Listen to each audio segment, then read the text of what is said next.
안녕하세요. 대한민국 국문국어탑 박주호입니다. 자, 여러분들 오늘은 29강입니다. 개념편 들어갑니다. 개념편. 그럼 교재는 62쪽입니다. 자, 교재 62쪽이고요. 자, 우선 제가 이 개념편에서 여러분들 드리고 싶은 말씀이 있습니다. 뭐? 용어에 대한 정의를 정확히 아시라는 거. 무슨 말이냐면 이 말입니다. 예를 들어서 소통구조라는데 이런 거 말고 예를 들어서 예를 이렇게 한번 들겠습니다. 수민상화법 이라고 했을 때 요 수민상화법의 말뜻을 먼저 아셔야 됩니다. 그러니까 제가 말씀드리지 않았습니까? 용어에 대한 정의를 정확히 아시라는 것. 그런데 여기서 한 단계 더 나가면 어디까지 아셔야 되냐면요. 이겁니다. 용어에 대한 정의를 아시고 나서 그것을 지문 속에서 찾을 수 있어야 됩니다. 됐습니까? 자, 이것을 어디 속에서? 시 속에서 이게 찾을 수 있으면 끝입니다. 없으면 꽝이죠 뭐. 말이 안 됩니다. 그러니까 반드시 여러분들 예를 들어서 수민상화법이다. 반드시 용어에 대한 정의 정확히 아시고 이것을 어디 속에서? 시 속에서 찾을 수 있는 그 정도의 능력까지는 가지고 계셔야지만 문제 풀 수 있습니다. 그러니까 생각해보면 알겠지만 시 속에서 찾으려면 이제 뭔 말인지 아셔야 될 거 아닙니까? 그래서 여러분들 개념편에서는 철저하게 뭐? 용어. 다시 한번요. 개념편에서는 철저하게 뭐라고요? 용어에 대한 정의를 정확히 알아두시면요 넘어갈 수 있습니다. 됐죠? 그렇게 공부하시기 바랍니다. 자, 그러면 위로 올립니다. 자, 이게 시의 소통 구조죠. 그러니까 밑에 있는 이런 개념어들이 어떻게 만들어졌냐입니다. 여기서 출발했습니다. 이게 시의 소통 구조니까. 자, 분명히 말씀드렸습니다. 지난 시간에 뭐 시인이 누굴 대상으로? 독자를 대상으로. 그리고 뭘 씁니까? 작품을 쓰는 거죠. 그 작품 속에는 뭐가? 시대가 반영되어 있다는 얘기입니다. 됐습니까? 자, 그랬을 때 지난번에 여러분들 설명했지 않습니까? 정말로 중요한 거 말씀드리겠습니다. 시인, 시대, 독자 묶어. 여기 봅시다. 여기 무슨 관점? 빙고. 뭐 외재적 관점입니다. 알고 계시죠? 자, 이런 것들을 외재적 관점이라고 한다는 거. 됐고요. 자, 그 다음 요 작품만을 가지고서 작품을 감상할 수 있죠. 이걸 뭐라고 한다? 내재적 관점입니다. 내재적 관점. 됐고, 자, 그 다음 이거 하나하나를 몽땅 다 다시 설명할 수 있습니다. 맞죠? 시인은, 작가는 뭐? 표현론적 관점. 지금 설명한 것들은 여러분 반드시 기억하셨어야 됩니다. 그리고 시대는 무슨 관점? 반영론적 관점이고요. 독자는 무슨 관점? 효용론적 관점입니다. 이때는 이 말이 바뀌죠. 뭐라고?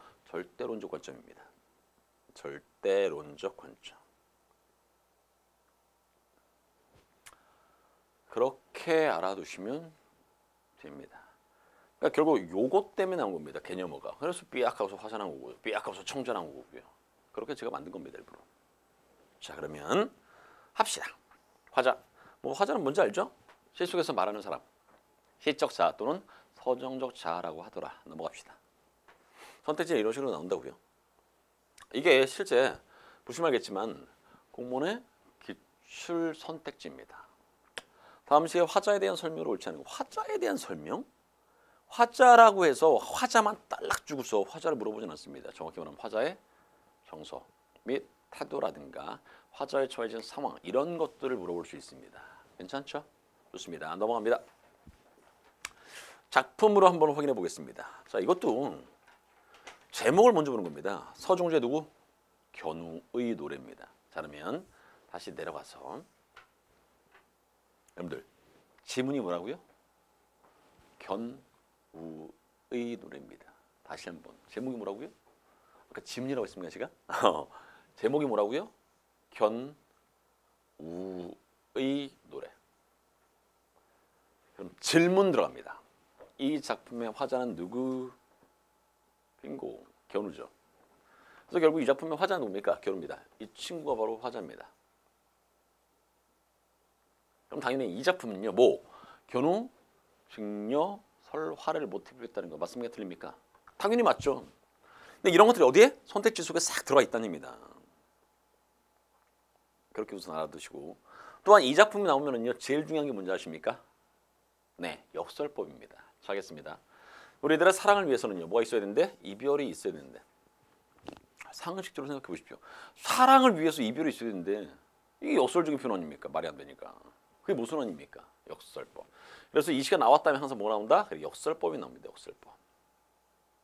됐고, 높았다 낮았다 출렁이는 물살과 물살 몰아갔다 오는 무만이 바람만이. 이때 이 물살이라든가 바람은요. 몽땅다 뭐하고 이별과 똑같은 의미의 시어입니다. 괜찮죠? 넘어갑니다. 우리들의 그림을 위해서는요. 5%는 안물. 이게 장애물이거든요. 이거. 그러니까 결국 이것도 역설이다. 얘도 역설이고 얘도 역설이고 다 역설이라는 의미입니다. 됐습니까? 넘어갑니다. 돌아서는 갈 수 없는 오롯한 이 자리에 불타는 홀몸. 이때 불타는 홀몸이라는 것은 뭐냐면요. 사랑. 불타는 사랑만이 있어야 됩니다. 이 말입니다. 됐죠? 증여요. 여기서 뭐 나왔어? 청자 나왔습니다. 이거는 여러분 충분히 짐작할 수 있었을 겁니다. 왜? 화자가 견우 아닙니까? 당연히 청자는 누굴까? 견우가 그토록 사랑했던 누구? 증녀겠죠. 뭐 증녀. 백자는 처녀. 이거 아닙니까 이거? 화자가 견우니까 청자는 증녀입니다. 당연한 거죠. 계속 넘어갑니다. 증여여 여기 번쩍이는 모래밭에 돋아난 풀싹스를 나는 새이고. 왜 이런 말을 쓰냐면요. 견우의 직업이 소치는 목동 아닙니까? 그래서 풀싹스를 나는 새는 겁니다. 풀싹스를 나는 새이고 다는 새이고 나는 새이고입니다. 풀싹스를 나는 새겠다고요. 허연 구름 속에서 그대는 다시 한번 그대가 누구라고요? 증녀. 배틀의 북을 놀리게라는 것은요. 증녀의 직업이 뭔지 아십니까? 배 짜는 처녀입니다. 그래서 그러니까 나는 소를 칠 테니 당신은 배를 짜십시오 이 말입니다. 괜찮죠? 넘어갑시다. 눈썹 같은 반달의 중춘에 걸리는 7월 칠성입니다. 7월 칠성의 문제 아십니까? 견우와 증녀가 만나는 유일한 날. 만남의 순간입니다. 만남의 순간까지 검은 암소를 나는 먹일 테니까 증여요. 그대는 비단을 짜십시오라는 것을 맡은 바 직분에 충실합시다 이 말입니다.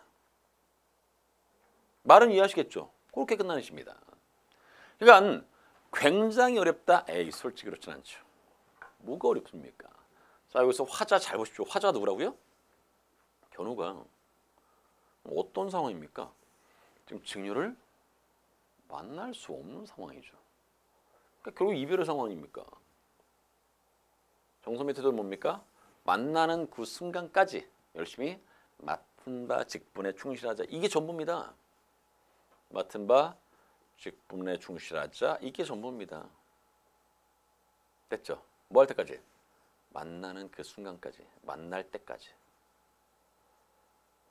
요 정도로 여러분들이 정리하시면 되겠고 다시 한번 이 작품은요. 발상의 표현법으로 뭐가 중요하다? 역설법이 중요한 시입니다.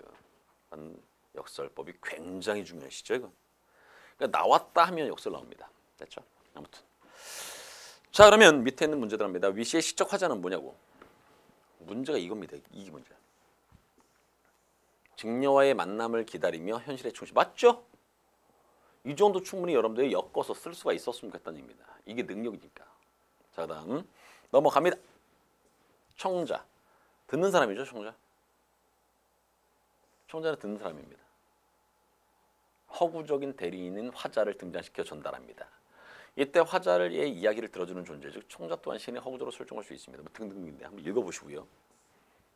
밑에 있는 시, 이게 해라는 시죠. 박두진의 해. 이것도 솔직히 대단히 어렵다? 이건 아니죠. 왜? 첫 번째 잘 보십시오. 해야 솟아라, 해야 솟아라, 말갛게 씻은 얼굴, 고운 해야 솟아라. 어제만 많이 보는 리듬이죠. 이런 것을 AABA의 구조입니다. 일명 민요주의 리듬이라고 하죠. 민요주의 리듬.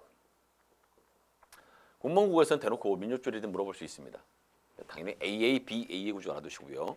자 하나만 더. 좀 더 내용으로 들어가면 잘 보십시오. 해야 솟아라라고 됐죠. 해야 솟아라? 그럼 지금 해가 있는 상황입니까? 없는 상황입니까? 해 X. 그래서 해를 뭐 하는 거야? 바라는 거야. 끝이야. 자신이 처한 현실을 비판하는 것은 보다 나은 미래를 바라기 때문입니다. 똑같죠? 그래서 여러분들 아까 제가 주제를 6개로 정리드렸지 않습니까? 아까 아니라 지난 시간이죠. 그게 너무나 중요한 겁니다. 원래 주제를 가지고서 시를 읽는다는 것은 굉장히 큰 무기가 될 수 있습니다. 아무튼 그렇다는 얘기고,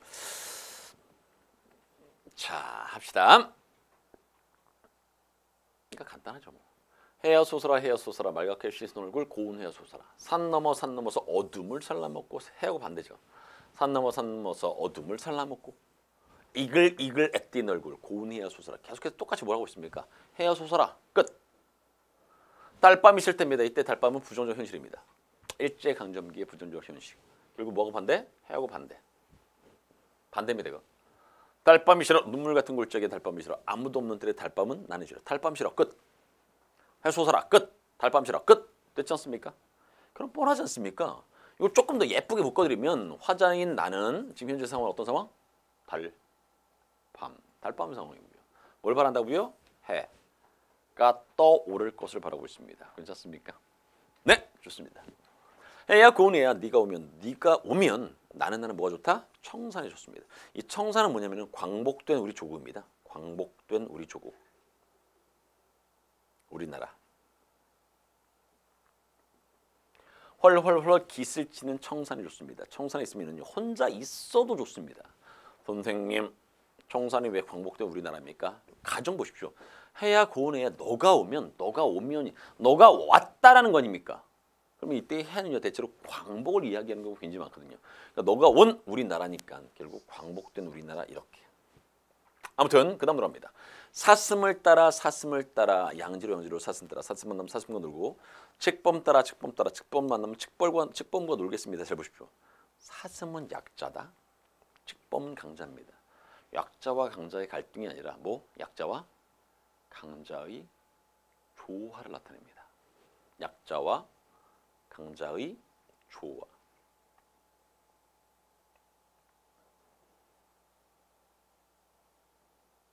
이게 청산의 구체적인 모습으로 설정이 되어 있는 겁니다. 청산의 구체적 모습.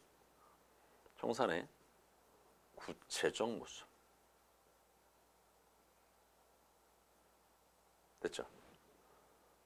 됐고 해야 고운 해야 솟아라. 꿈이 아니라도 너를 만나면 꽃도 새도 짐승도 한 자리에 앉아서 모이 모두 불러 한 자리에 앉아서 애띠고 고운 날 너무너무나 평화스러운 날입니다. 반드시 누려보겠습니다. 의지적인 표현. 의지적 태도. 이게 너무나 평화스러운 날이겠죠. 평화. 광복된 우리 조국 괜찮습니다. 얼마든지 가능합니다. 아무튼 자 시는 요 정도 이해하시겠죠. 그래서 잘 보십시오. 화자인 내가 누구한테 말하고 있어? 해야 솟아줘. 해에게 말하고 있습니다. 해는 사람이 아니죠. 이런 것을 뭐라 그래? 의인화된 청자라는 단어를 씁니다. 아 그렇구나. 그런 것도 있네. 의인화된 청자.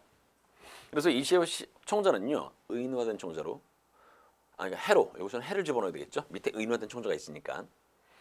이 시의 청자는 해입니다. 화자가 간절히 기다리는 대상입니다. 또한 사람이 아닌 청자이기 때문에 이런 것을 의인화된 청자라고 하는 겁니다. 괜찮죠? 자 밑에는 거리는요. 그냥 가깝다 멀다 이 정도로만 기억하시면 될 것 같습니다. 제가 지난번 여러분들 우리 카페에 답을 달기 위해서 이렇게 들어갔는데 너무나 가족적이더라고요. 너무 느낌 좋았습니다. 가족적이어서. 됐죠. 아무튼 근데 말씀드리고 싶은 것이 뭐냐면은요. 그 가족적이니까 제가 여러분들에게 어떻게 느끼냐면은요. 거리가 멀게 느껴지는 거 아니라 거리가 굉장히 가깝게 느껴졌습니다. 그게 거리입니다. 여러분도 마찬가지로 똑같이 저에게서 느껴지는 그런 것을 굉장히 가깝게 느꼈으면 좋겠는데 솔직히 가깝죠. 카페라는 공간에 같이 있으니까 좀 가깝게 느껴지더라고요. 됐죠. 그러니까 제가 카페가 몇 개 있거든요. 그 중에서 국어 선생님들의 카페가 있는데 그런 것처럼 가깝게 느껴졌습니다. 그 가깝게 느껴지고 멀게 느껴지고 그게 거리입니다. 그게 거리입니다. 거리. 됐죠? 아무튼. 네, 거리는 크게 공무원 시험에서는 잘 안 나오니까 그냥 쓱 보셔도 상관없을 것 같습니다. 자, 출발합니다. 밑에 있는 시 제목이 김광규님의 나뭇잎 하나라는 시입니다. 여기도 마찬가지로 제목이 대상이죠. 나뭇잎 하나니까. 하겠습니다. 그낙상 골짜기가 온통 연녹색으로 부풀어 올랐을 때, 그러니까 실록이 우거졌을 때 그곳을 지나면서 나는 몰랐습니다. 이게 이런 게 궁금해야 됩니다. 뭐를 몰랐다는 거지?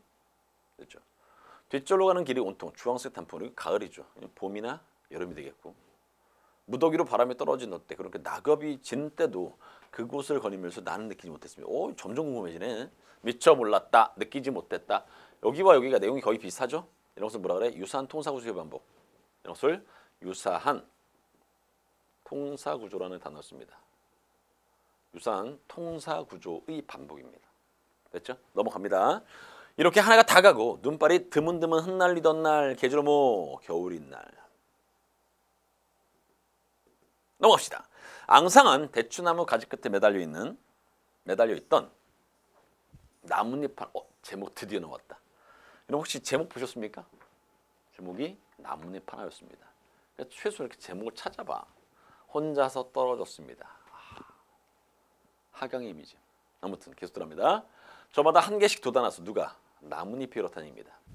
여럿이 모여서 한 여름 살고 마침내 저마다 한 개씩 떨어져 그 나뭇잎들 사라지는 것을 보여주면서 떨어졌습니다. 이 말이죠. 그러니까 결국 여러분 이 작품에서 이 나뭇잎 하나라는 이 제목은요, 이렇게 기억하십니다. 다시 한 번 말씀드리지만 대상이 자연물이야. 그럼 다시 한 번 말씀드립니다. 자연물에 국한시키라고요? 아니요. 자연물에 국한시키지 말고 뭐까지? 사람으로 확대해서 해석하시면요 신기하게 들어 맞습니다. 이게. 그러니까 꼭 그렇게 하시기 바라고요. 자, 여기도 마찬가지겠죠. 자, 실제 이 작품은요 나뭇잎 하나를 통해서 뭐를? 인간이라는 이 존재의 의미를 여러분들에게 말하고 싶은 겁니다. 출발. 한 개씩 돋아난다. 나 각자 따로따로 태어나죠. 그러다가 살기는 여럿이 모여서 삽니다. 그러다 죽을 때도 혼자입니다. 그러니까 태어날 때 혼자, 우연치 않게 모여 살다가 사라질 때, 죽을 때 혼자입니다. 그게 인간이라는 존재의 의미입니다. 인간의 본질적인 의미입니다. 됐죠? 아무튼 자, 밑에 들어갑니다. 1년부터 3년 골짜기 길 대추 나뭇잎. 그러니까 점점 골짜기는 멀다가 길 대추나무 나뭇잎 점점 가까워지고 있습니다. 즉 시적 대상이 점점 가까우면서 화자와 대상 간의 거리가 점점 뭐하고 있다? 가까워지는 거겠죠. 당연히. 가까워지고 있다. 이게 답입니다. 됐죠? 좋습니다. 자, 그다음 시상 전개 방식입니다. 시상이란 시인의 생각. 시상 전개 방식이라는 이 단어는요 생각보다 잘 나옵니다. 시상 전개 방식 또는 발상의 표현법. 방금 전에 제가 해설 강의를 찍었거든요. 거기에 발상의 표현법 문제가 있었습니다. 발상의 표현법, 시상 전개 방식 이런 것도 있습니다. 그러니까 제가 여러분들에게 부탁드리지만 다시 한번 개념편에서는요 뭐 위주? 용어 위주. 최소한 모르는 단어가 없게 만드시기 바랍니다. 그러니까 모르는 단어가 없어야지 그것을 어디 속에서? 지문 속에서 찾을 수 있습니다. 그러니까 시 속에서 찾을 수가 있다는 얘기입니다. 말 이해하시겠죠? 공부 그렇게 하는 겁니다. 시상 전개 방식도 합니다. 그 중에 기승전결, 즉 시상의 전환이라고 하는데 이런 거 보겠습니다. 그냥 말로만 설명하면 기승전결은요 한시의 대표적인 시상 전개 방식입니다. 한시, 기, 승, 전, 결. 기는 뭘 제시한다? 시상을 제시하는 겁니다. 즉 시인의 생각 제시, 시상 제시. 승은 뭐냐면 시상을 이어받아서 전개하는 겁니다. 시상을 이어받아 전개. 시상을 이어받아 전개. 전은 두 가지가 있습니다. 첫 번째는 뭐? 전환. 그리고 두 번째는 부연. 덧붙여 설명하는 거겠죠. 그러니까 위에 있는 내용을 덧붙여 설명할 수가 있습니다. 전환도 있을 수 있지만 위에 있는 내용이 그대로 넘어올 수도 있습니다. 그리고 제일 마지막 결은요. 중심 내용 제시, 중심 생각 제시 이렇게. 이게 가장 기본적인 시상 전개 방식입니다. 기승전결. 여러분들은요 교재에 이렇게 쓰십시오. 기 동그라미 시상 제시. 글을 처음으로 시작하고 승. 앞서 제시한 시상을 이어받아 전개. 전. 승의 내용을 부연하거나 전환. 마지막으로 결. 중심 생각 제시. 아까 말씀드린 그대로죠? 당연하지 교재는 내가 만들었으니까. 됐습니까? 좋습니다. 그렇게 되는 거죠.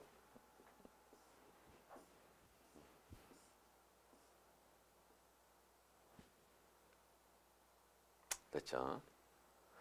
자, 밑에는 이게 한용운의 님의 침묵이라는 시입니다. 이런 시 다 중요한 겁니다. 그러니까 제가 나름 여러분들이 조금이라도 도움이 되기 위해서 시를 좀 많이 집어넣은 편입니다. 여기 있는 것만 공부하십시오. 다른 거 공부할 필요 없이. 물론 제가 혹시 나중에 문제풀이 할지 모르겠지만 문제풀이 할 때는요. 거기도 마찬가지로 시가 있을 테니까 그때 또 꼼꼼히 하기라고 우선 교재 안에 있는 것 중에서는요. 이런 것들은 그냥 기본적으로 알아두셔야 됩니다. 가장 기본적인 작품을 가지고서 교재 만들었으니까. 제가 분명히 말씀드렸죠. 공무원 국어는요. 어려운 게 안 나와. 가장 기본적이면서 중요한 것들을 꼼꼼히 알아가는 것이 공부의 가장 최고의 비법입니다. 됐죠? 그렇게 하는 겁니다. 자입니다. 여기까지가 기. 그리고 여기까지가 기. 승. 전. 결입니다. 기. 다시 한번 뭐라고요? 계속 따라 하십시오. 시상제시입니다. 기가 뭐라고? 시상제시. 여기까지가 승입니다. 시상을 이어받아 전개. 됐죠? 시상을 이어받아 전개. 이어받아 전개. 얘가 전입니다. 부연과 전환입니다. 부연 또는 전환 이렇게. 여기가 결입니다. 중심 생각 재심.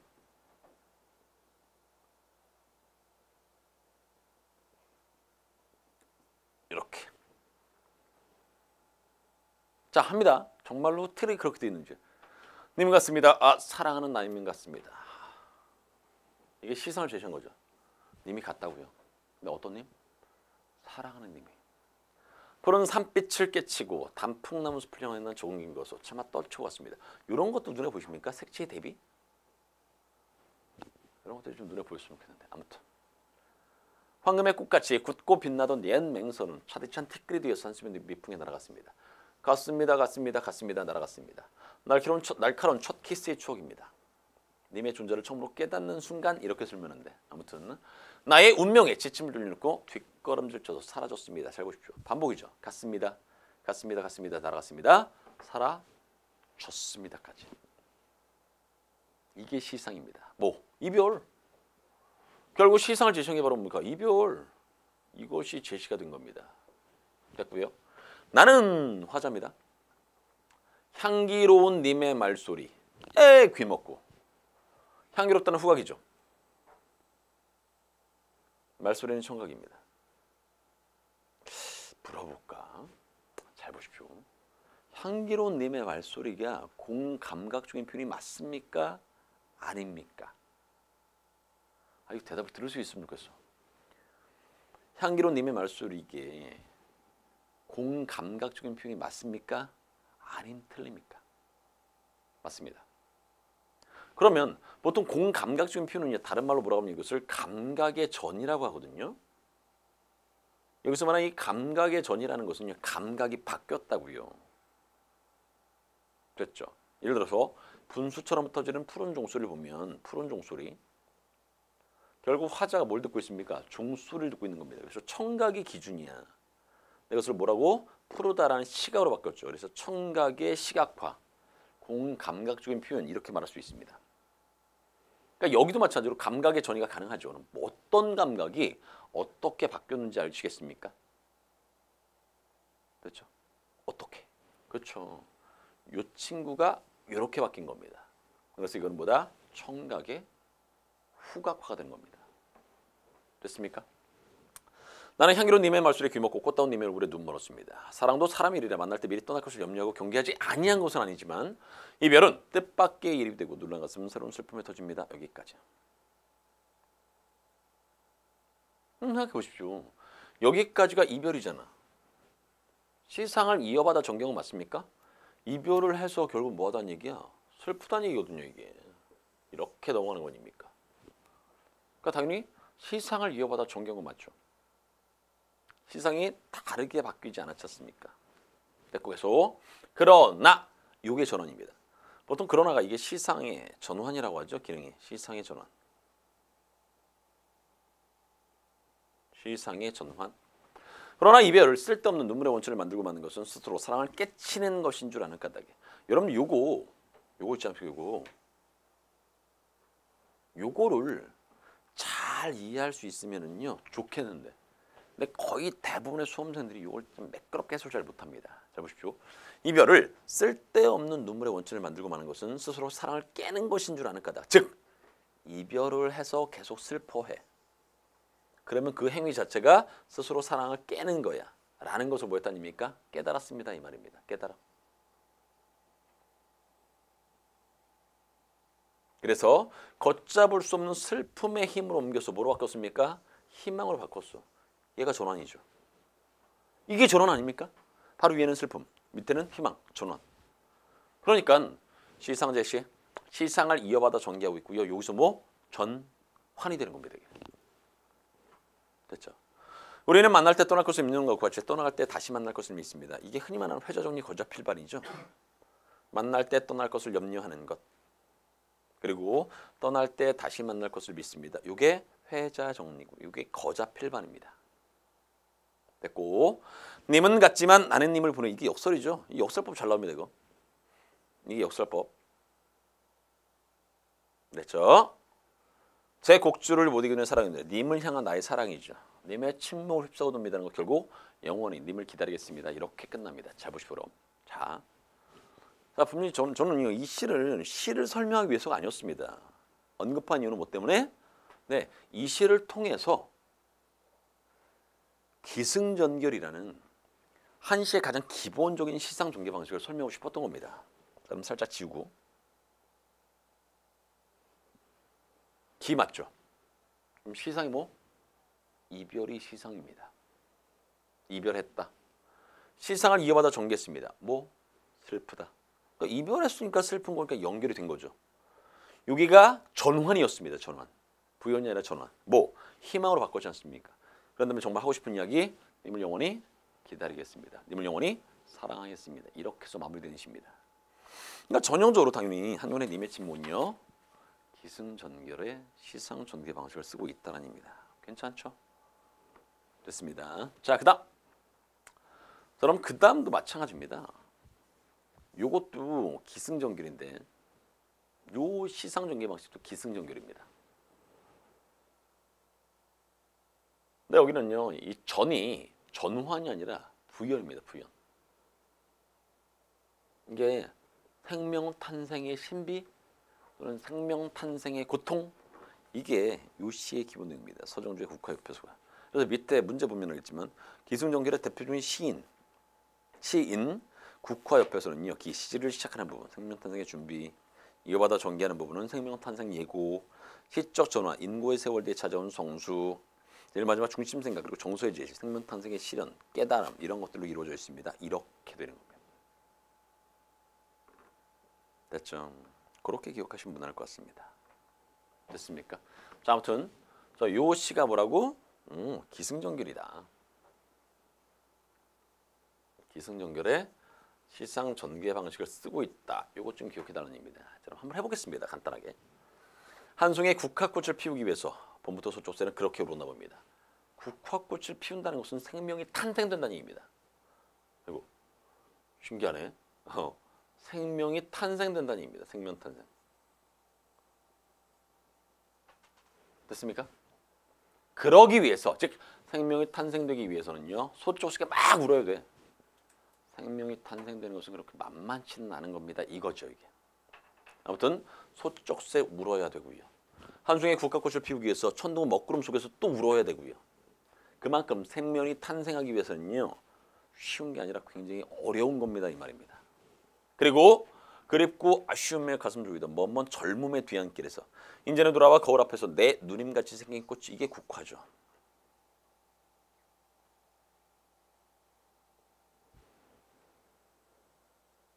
여기서의 국화는요. 뭘로 잡냐면요. 성숙이라는 단어로 잡는다. 성숙함. 선생님 왜 도대체 이 국화가 성숙함입니까? 바로 앞에 때문에 이렇습니다. 그립고 아쉬움에 가슴 조이던 먼먼 젊음의 뒤안길입니다. 20대. 지나왔으니까 이제는 돌아와 거울 앞에서 내 누님같이 생긴 꽃입니다라는 것은 성숙 또는 원숙 이런 겁니다. 원숙미나 또는 성숙미를 끄집어낼 수 있습니다. 됐습니까? 그럼 생각해 보십시오. 그러니까 위엔 생명 탄생을 하기 위해서 소쩍새 울고 먹구름 속에서 천둥도 울고 이거 아닙니까? 근데 여기서는요 어떤 내용이 있습니까? 꽃이야.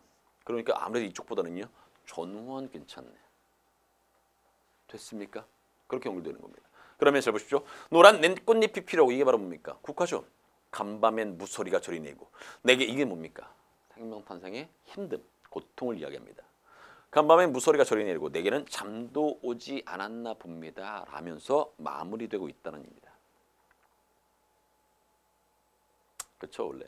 그래서 이 작품의 기본 주제가 뭡니까? 생명 탄생의 신비로움입니다. 생명 탄생은 굉장히 신비로운 거야. 됐죠? 자 그다음 밑에 2번입니다. 선경후정이라고 되어 있죠. 앞에 경치 뒤에 정서. 말뜻만 알아두십시오. 앞에 경치 뒤에 정서. 그게 선경후정인데 요게 두보님의 강촌이라는 작품입니다. 강촌. 그래서 잘 보십시오. 여기까지가 앞에 있으니까 선이고 경치다. 경. 여기까지가 뒤에 있어서 후고요. 정서를 의뢰하니까 정입니다. 그래서 이 작품은요.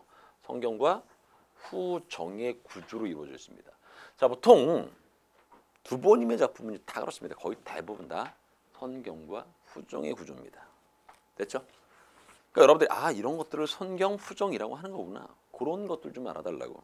그런 것들을 하나하나 알아두시면요 훨씬 더 편하게 여러분들이 지문을 이해할 수 있습니다. 자 그러면 가볍게 해석하고서 바로 넘어가겠습니다.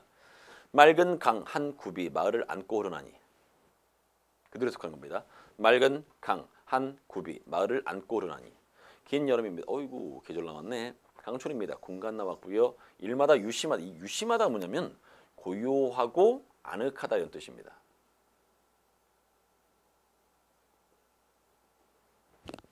됐죠? 저절로 오며 저절로 오는 저절로 가며 저절로 오는 것은 집 위에 있는 제비. 서로 친하며 서로 가까운 것은 물 가운데 있는 갈매기. 요 정도. 여기까지가 바로 경치입니다. 자, 그림으로 그리면요. 이게 강이야. 마을이 여기 있어야 되는 거야. 간단히 말씀드리면 맑은 강 한 굽이 마을을 안고 흐른다고요. 첫 번째 일행인 겁니다. 계절은 언제라고요? 여름. 공간은 강촌. 일마다 유심, 고요하고 아늑합니다. 저절로 가며 저절로 오는 것은 집 위에 뭐가 있어야 돼? 제비가 있어야 되고 서로 친하며 서로 가까운 곳은 물 가운데 뭐 있어야 돼? 갈매기. 그럼 한편에 동양화 부른 것 같지 않습니까? 이 작품을 이끄는 굉장히 감성으로 적절하지 않은 것은 이런 식의 문제에서 한편에 동양화를 보는 것 같아? 맞네? 이렇게 되는 겁니다. 됐죠? 뭐 이런 것들 어렵지 않고 자 그 다음 후정입니다. 늙은 아내입니다. 이게 겨집이 아내 알고 계시겠지만 종이를 그려서 장기판을 만듭니다. 젊은 어린입니다. 어린 아들은 바늘을 두드려서 고기나 끌 낚싯대를 만듭니다. 그만큼 뭐다? 한가로움을 이야기하는 거죠. 아내는 장기판을 그리고 아들은 고기 잡을 낚싯대를 만들고 너무 한가로운 거 맞죠? 나도 마찬가지입니다. 큰 병에 얻고자 하는 것은 오직 약물뿐이니 조그만 몸에 이 밖에 다시 무엇을 구하겠습니까? 이게 한자로 안분지족이죠. 자신의 분수에 만족히 여기는 마음. 이런 것들이 바로 뭡니까? 후정을 만든 겁니다. 그러니까 다시 말씀드리지만 아내와 아들의 굉장히 행복한 모습. 정확히 말하면요. 굉장히 유유자적한 마음. 한가로움.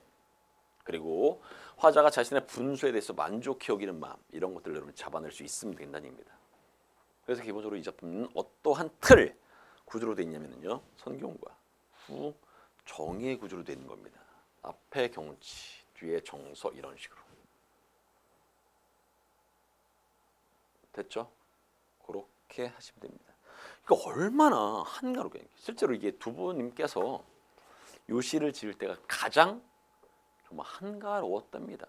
그 나머지 힘들었는데 그나마 요 작품을 지을 때 가장 한가로웠답니다. 그럼 한가로움이 물씬 묻어나죠? 아내라든가 아들의 모습에서도 그렇고 정말 한가롭죠? 한가로움 그런 것을 잡아낼 수 있습니다. 그래서 보통 이 작품물에서 시상 전개 방식이 순경과 후정입니다. 괜찮죠? 넘어갑시다. 그 다음 이것도 마찬가지입니다. 이것도 선경과 후정입니다. 선경, 후정. 이 답이야 이게.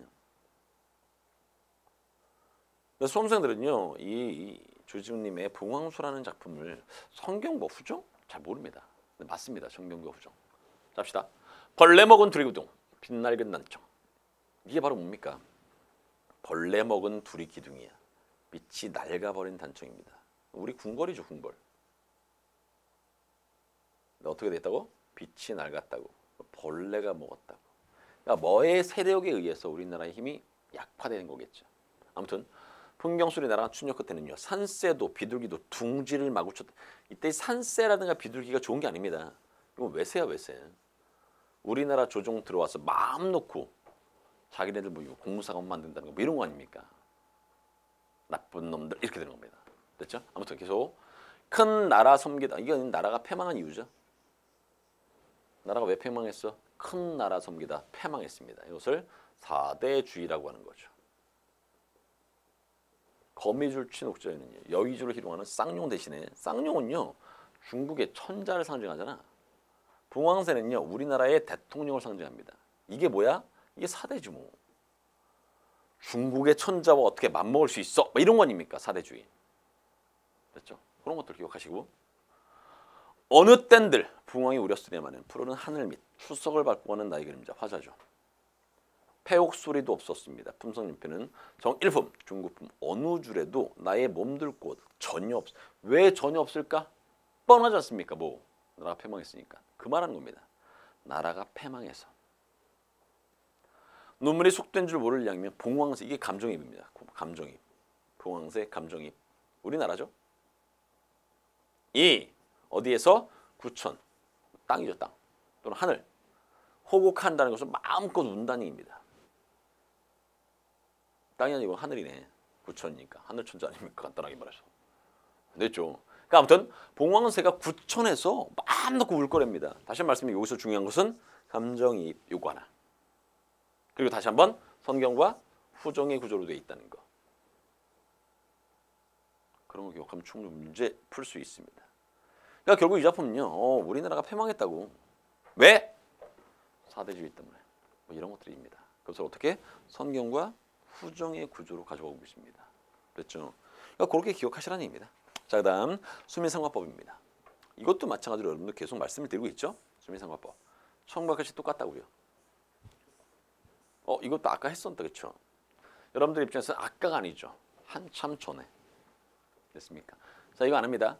자, 다시 한번 요거는 뭐라고? 성정이에요. 요거는 앞에, 요건 뒤 아닙니까? 그러면 수, 미가 서로 관련이 있죠?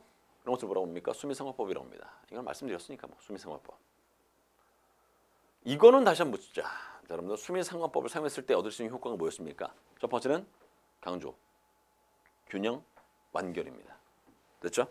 그래서 수미상관법을 사용했을 때 강조, 두 번째 균형, 세 번째 완결, 요 정도의 기능이 있습니다. 그때 이 균형을 뭐라고 했습니까? 형태적인 안정감으로 바꿀 수 있습니다. 형태적인 안정감으로 바꿀 수 있습니다. 형태적 안정감 이렇게. 됐죠? 자, 그러면 위로 올라가서 잘 보십시오. 이것도 하나의 시인데 여기도 마찬가지로 문제가 있습니다. 이런 문제를 풀어보는 게 좋습니다. 이 시는요, 뭐? 수미상관법. 시상정계 뭐? 안정감. 이거 아닙니까? 그럼 여러분들이 수민상관법은 저한테 배우셨으니까 시를 보면서 수민상관법인지 아닌지를 파악을 할 수 있어야 되는 겁니다. 됐죠? 아, 그렇구나. 수민상관법인지 아닌지를 파악 한번 해보겠습니다. 제목 뭐라고요? 산의 언덕에. 출발! 그래온 그의 얼굴을 다시 찾을 수 없습니다. 왜? 그 죽었으니까. 화사한 그의 꽃이 산의 언덕에 피어난답니다. 그는 죽었지만 그가 남긴 꽃은 남아 있습니다. 그가 남긴 어떤 가르침은 남아 있습니다. 그 말입니다. 계속 그래온 그의 노래를 다시 들을 수 없어도 왜? 그가 죽었으니까. 맑은 그 숨결 들의 숲속에 뭐야? 똑같네 내용이. 유사한 통사구조의 반복입니다. 괜찮습니까? 쓸쓸한 마음으로 들길을 더듬는 행위는 이 행위는 누굽니까? 나 해도 상관없습니다. 눈길이 비었거든 바람을 담으렵니다. 근데 바람이 비었거든요. 뭐 인정을 담으. 이때 인정이 뭔지 아십니까? 그가 남긴 가르침 이겁니다. 그가 남긴 가르침.